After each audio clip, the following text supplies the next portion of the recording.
اشعار کی اور خطبات کی عرب معاشرے میں بڑی اہمیت تھی۔ اس دور کے مشہور شاعر کعب بن زہیر نے آپ صلی اللہ علیہ وآلہ وسلم کی شان میں قصیدہ سنایا تھا۔ آپ صلی اللہ علیہ وآلہ وسلم نے خوش ہو کر اپنی چادر اتار کر اس کو دے دی۔ اس وجہ سے وہ قصیدہ بردہ کے نام سے مشہور ہو گیا۔ صحابہ کرام میں سے حضرت حسان بن ثابت مسجد میں اشعار سناتے تھے اور آپ صلی اللہ علیہ وآلہ وسلم ان کو تحسین فرماتے تھے۔ غیر ملکی زبانوں کی تہذیب۔ اپنے کاتب خاص حضرت زید بن ثابت رضی اللہ عنہ سے ایک روز آپ صلی اللہ علیہ وآلہ وسلم نے فرمایا، تم سریانی زبان سیکھ لو۔ وہ خود بیان کرتے ہیں، رسول اللہ صلی اللہ علیہ وآلہ وسلم نے مجھے حکم دیا کہ میں یہودی خط سریانی سیکھ لوں۔ نصف مہینہ نہیں گزرا میں نے وہ خط سیکھ لیا۔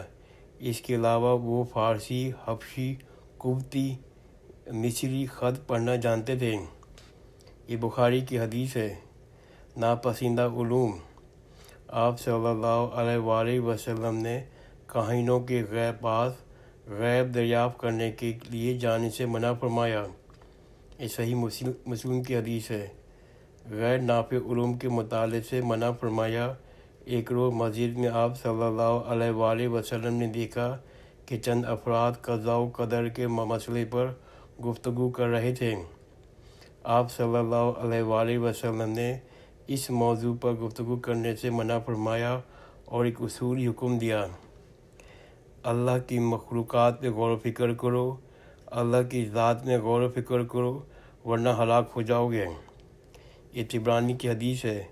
اس طرح آپ صلی اللہ علیہ وآلہ وسلم نے فرمایا، بعض علم جہالت ہیں ان کو نہ پڑھو۔ یہ ابو داؤد کی حدیث ہے۔ اب میں نئے ٹاپک شروع کرتا ہوں، صنعت و حرفت۔ رسول اللہ صلی اللہ علیہ وسلم نے فرمایا، جس شخص نے اس سے بہتر روزی نہیں کھائی کہ وہ اپنے ہاتھ کی کمائی ہو۔ اللہ تعالیٰ کے نبی حضرت داؤد علیہ السلام اپنے ہاتھ کی کمائی کھاتے تھے۔ یہ صحیح بخاری کی حدیث ہے۔ آپ صلی اللہ علیہ وآلہ وسلم نے فرمایا، محنت کرنے والا اللہ کا دوست ہے۔ آپ صلی اللہ علیہ وآلہ وسلم نے یہ بھی فرمایا، تم میں سے کوئی شخص رسی لے جنگل کی طرف چلا جائے، وہاں سے لکڑی کا گٹھا باندھ کر پیٹھ پر لاد کر لائے اور بازار میں بیچ دے اور اس طرح اپنی غیرت برقرار رکھے تو یہ اس کے لیے سوال کرنے سے بہتر ہے، سوال کے بعد لوگ دیں یا نہ دیں۔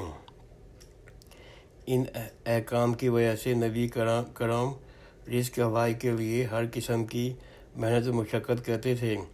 اس احکام کی وجہ سے صحابہ کرام رزق حلال کے لیے ہر قسم کی محنت و مشقت کرتے تھے۔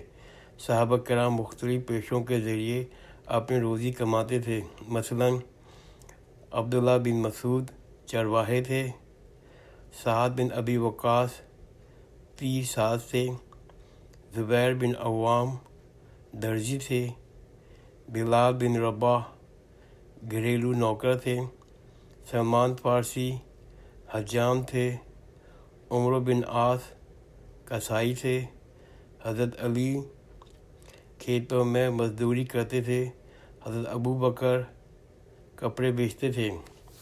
خلیفہ بن جانے کے بعد وہ کپڑوں کی گٹھڑی کمر پر لاد کر گھر سے نکلے۔ راستے میں حضرت عمر رضی اللہ عنہ اور ابو عبیدہ رضی اللہ عنہ ملے۔ انہوں نے کہا، اب آپ یہ کام کیسے کر سکتے ہیں؟ آپ تو اب مسلمانوں کے معاملات کے والی ہیں۔ انہوں نے جواب دیا، اپنے بال بچوں کو کہاں سے کھلاؤں؟ ان دونوں نے کہا، ہم تمہارے لیے روزی تنخواہ مقرر کر دیتے ہیں۔ انہوں نے شورا میں ان کی تنخواہ کے متعلق فیصلہ کر دیا۔ ازواج مطہرات گھروں میں اون کاٹتی تھیں، کھالوں کی دباغت کرتی تھیں۔ حضرت زینب کھالوں کی دباغت کرتی تھیں۔ جسمانی تربیت۔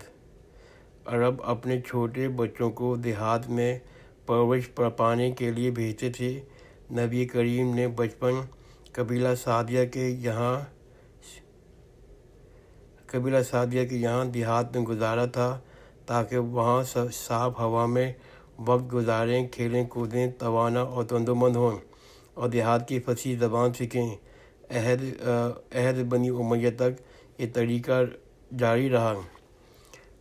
الحمدللہ یہاں میں اپنا ٹاپک ختم کرتا ہوں۔ انشاءاللہ کل میں مزید اس کتاب کے ٹاپک پڑھوں گا میں۔ جزاک اللہ خیر، خدا حافظ۔